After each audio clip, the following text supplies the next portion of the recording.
He invited a few friends over for a barbecue, and that's where it all began. He acted without a moment's hesitation.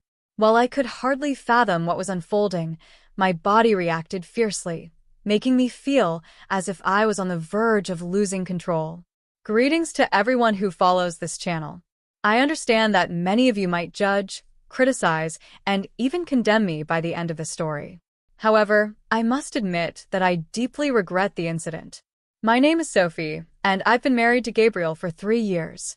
Despite being a young couple, I'm 26 and he's 31. The beginning of our relationship was simple and unremarkable. We worked together at a pizzeria. I was a waiter and he handled deliveries. After dating for a year, we decided to tie the knot. And we've always had a very strong bond. The trust between us was mutual, and respect for each other's space always helped us avoid unnecessary arguments. Since I was very young, I have always been a more introspective person. And when it came to intimacy, shyness always dominated me. But everything changed after Gabriel came into my life. He always showed patience and helped me deal with my fears and insecurities. At first, our intimacy was calmer, but that was not for lack of effort on his part. Gabriel has always had a desire much greater than mine, which I believe is common among men who seem to have such ideas from an early age. Over time, my lack of will weighed on us. He always wanted to try something new, while I just wanted to rest, lie down, and sleep. I even invented headaches just to avoid any approach. It was then that he suggested some ideas to warm up our relationship. The first was to buy some toys. At first, I didn't like the idea, and it ended up generating an ugly argument between us. I asked Gabriel if he had lost his mind, thinking I was anyone he met on the street. My words touched him deeply, and he never mentioned the subject again after that day. But on reflection, I realized that maybe I was being too harsh. I decided to give his suggestions a chance. After all, he just wanted to improve what we had. We decided to go to a specialty store together. Even though I felt a little embarrassed at first, I soon became more comfortable. I was surprised to see the huge amount of products available. That market should certainly move millions. We spent quite a bit of time exploring the shelves, and finally, I chose a little toy that vibrated. Small, discreet, almost like lipstick.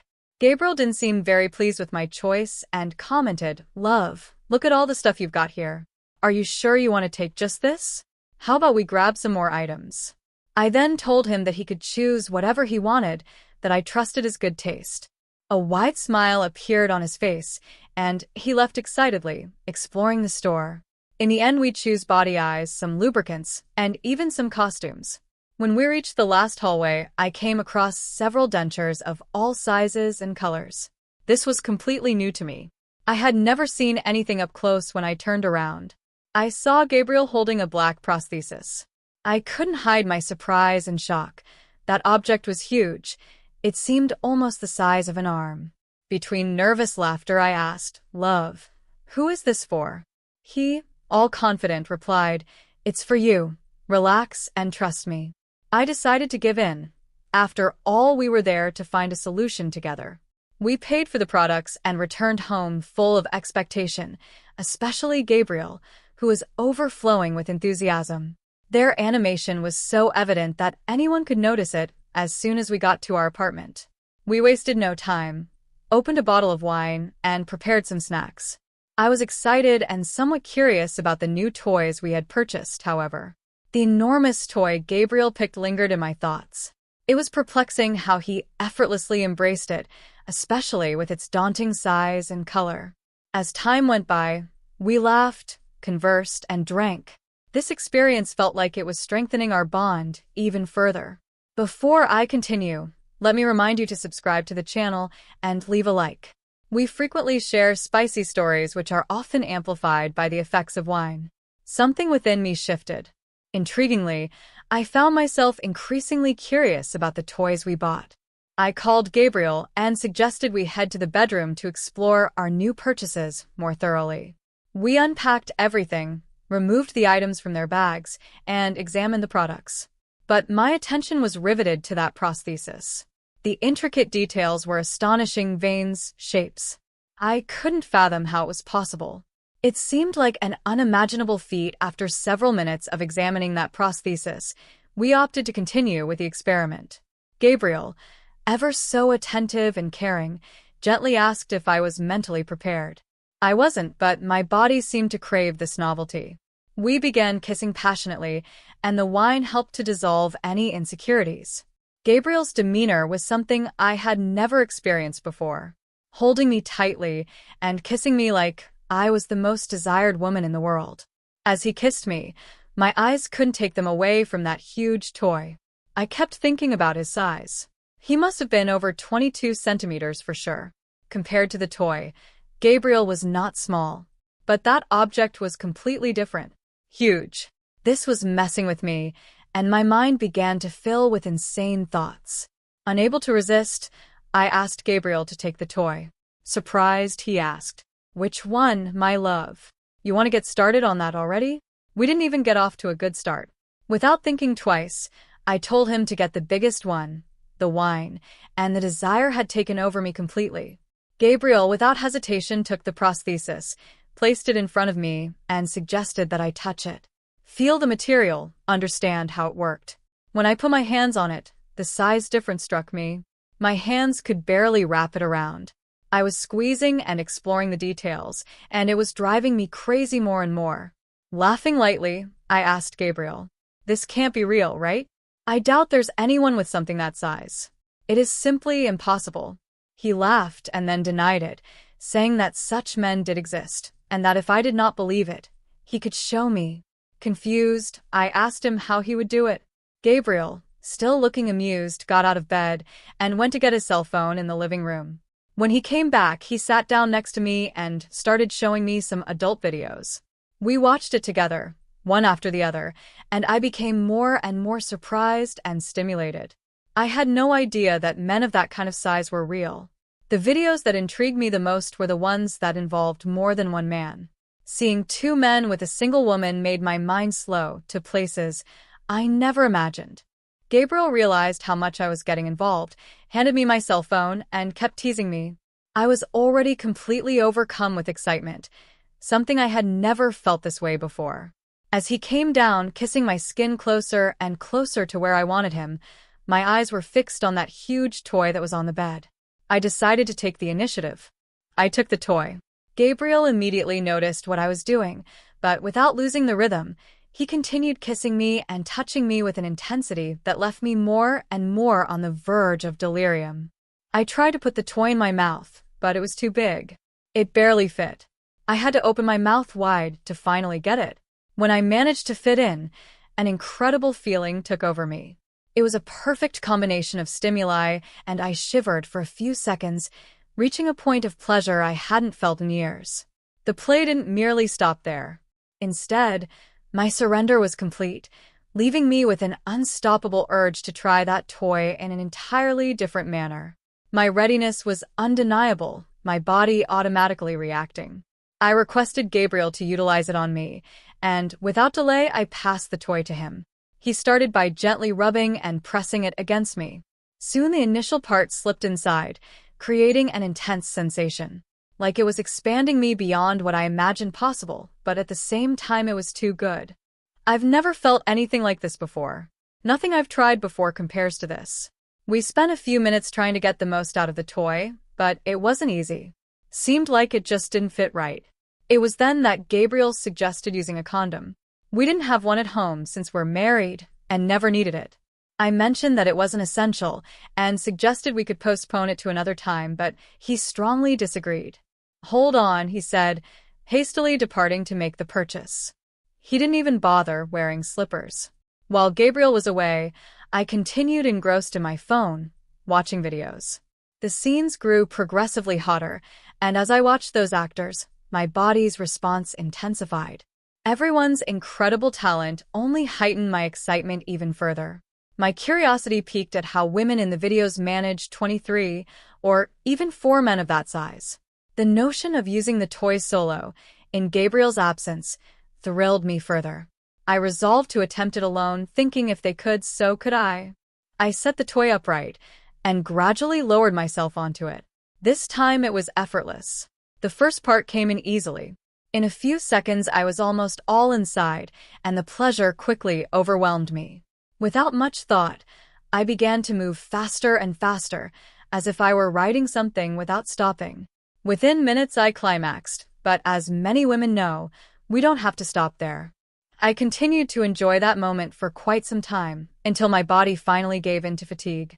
I threw myself on the bed, completely exhausted, staring at the ceiling, unable to move. It was only after a few minutes that I realized that Gabriel was taking longer than expected. The nearest pharmacy was 5 minutes from home. As tiredness and the effect of the wine overwhelmed me, I couldn't resist and fell fast asleep. When I woke up the next morning, I was scared, looking for Gabriel. When I turned around, I heard lying next to me, sleeping peacefully, and the room was spotless, as if nothing had happened. I got up early in the morning and decided to take a shower. As soon as the water hit me, I felt the after effects of the previous night's wine. Memories of last night's wild escapades started flooding back. How did I let myself get so carried away with that toy and those videos? Remorse started creeping in, but another part of me found the whole experience quite thrilling. Sometimes introducing something new can light up a relationship. In the weeks that followed, our days were spectacular. We made love almost every day, trying on toys, costumes, and everything. I found myself more and more involved, wanting more and more. Lust began to take over me, and it ended up consuming me. I came to think that that toy might be even better if it were real. My internet searches have become more and more explicit, and I found myself addicted to watching adult videos. I wanted to experience that in real life at least once. My mind couldn't stop thinking about it without feeling guilt or remorse. I knew I was wrong about Gabriel, but deep down, he was the one who awakened this flame in me. I could no longer control my desires and those thoughts that invaded my mind. Everything fell apart when, without planning, I transformed my thoughts into actions. Let me be straightforward with you. It wasn't something I planned. It transpired spontaneously because I was vulnerable. I couldn't resist. This happened about 1 month ago, when my husband got a promotion at work. He had been working hard to win this new position, and when he finally got it, we were immensely happy. We decided to celebrate with a barbecue at home. At first, it was supposed to be something just between the two of us, as we always made a special moment to celebrate his achievements. But Gabriel suggested that we call some friends to celebrate together. I agreed, wanting to make the day even more memorable for him. While Gabriel welcomed his friends in the living room, I stayed in the kitchen taking care of the preparations, seasoning the meats, and organizing everything. As soon as I finished, I went to the balcony where everyone was gathered. When I reached the door, I came across Gabriel's group of friends. There must have been about 10 people, all men, but 2 of them in particular caught my eye. They were tall, dark, and with a physique that would impress anyone at the time. My mind automatically compared them to the men I used to see in the videos I was watching. The resemblance was uncanny, and it began to awaken in me a desire I knew I shouldn't feel. When Gabriel introduced me to them, I discovered that the 2 were cousins. I felt a warm flush come to my face as I tried to conceal my shyness. The night was delightful, and with the passage of time, I gradually grew more comfortable. Everyone was drinking and enjoying the night. We spent hours talking and enjoying until little by little people started to leave.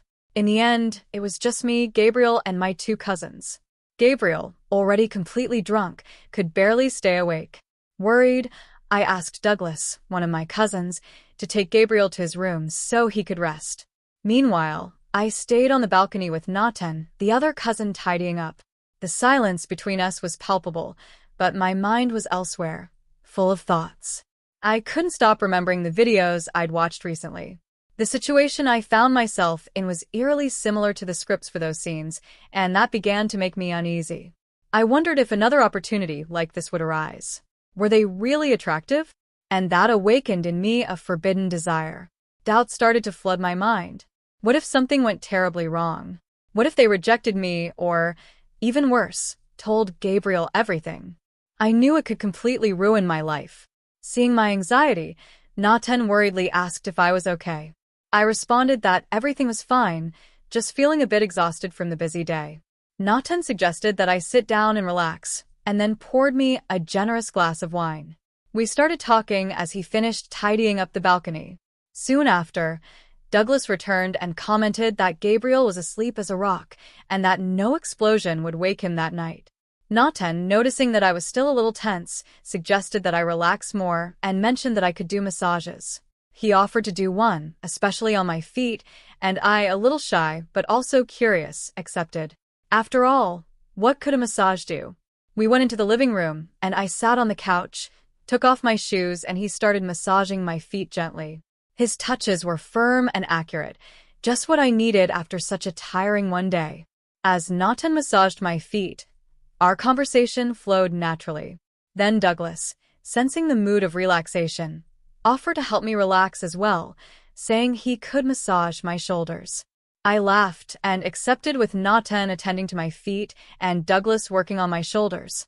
I was enveloped by two serene and skilled individuals whose presence was soothing. The sensation was incredibly invigorating. Their touches were so perfectly synchronized that I felt progressively more relaxed and at ease. The underlying tension among us was apparent, though it went unspoken. Slowly their gestures became increasingly intimate, and the conversation gave way to silence. Only sighs and looks laden with desire filled the environment. It was clear that the two of them were just waiting for a signal from me, so I decided that I didn't want to let that opportunity pass by.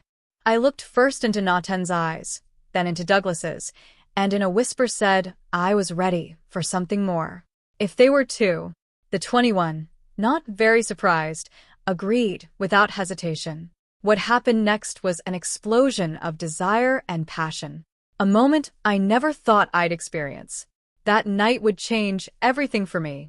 I never imagined going through something like this with two men at the same time. Nathan stopped massaging my feet and started kissing them lovingly, his hands sliding gently down my thighs as if he wanted to feel every movement of my body. He noticed my reaction, and at that moment, a wave of excitement took over us. Touching me gently, realizing all my excitement, went crazy without hesitation. He soon tested me by putting his mouth as deep and as possible into me. Douglas, who was behind me, leaned close and whispered in my ear, making my skin crawl. "Can you handle two?" And he started sliding his hands and mouth down my neck, making me shiver absurdly. His hands touched firmly between my blouse, which at this moment he put everything he could into my mouth. It was like I was reliving what I had imagined with the prosthesis. More unimaginably better. I felt control of that situation in my hands, and without hesitation, I guided Douglas until he relaxed. Lying on the couch, I sat on him, letting him enjoy the proximity as our movements adjusted in perfect harmony. Nathan approached and stood holding my waist. That's when the connection between us intensified, and for minutes I saw myself in a movie like that. The feeling of power, of being intensely desired, was beyond description. The proximity increased, and the environment seemed to carry a unique energy, where touches and kisses mixed, creating an enveloping atmosphere. For a moment, I thought I heard a distant sound in the hallway, but I was reassured that everything was fine, that there would be no chance of Gabriel waking up after all the wine he drank. The hours that followed were marked by an almost perfect harmony between us, after many biting sessions. Pulls, deep breathing, a desire, and accelerated and synchronized rhythms. We reached the climax, and it was as if time had stopped, with a feeling of fullness taking over the environment. I felt the most powerful and desired woman. Crazy. But who said I didn't want to be crazy in that moment? That night, I gave myself completely, exploring all possibilities with the two of us. It was an experience that left me in ecstasy, something I never imagined I would live through. That was something I can't put into words. After everything was over, the two of them got dressed and left, leaving me alone on the couch. I stood there thinking about what had just happened. I turned to look toward the room, where Gabriel slept soundly, completely oblivious to what had happened there. And in the living room, it was then that a wave of guilt and regret swept over me. I loved my husband, and I betrayed him in such a cruel way. It was never part of my plans. I got up slowly and went to the room. I lay down beside Gabriel, who was calm, not knowing anything.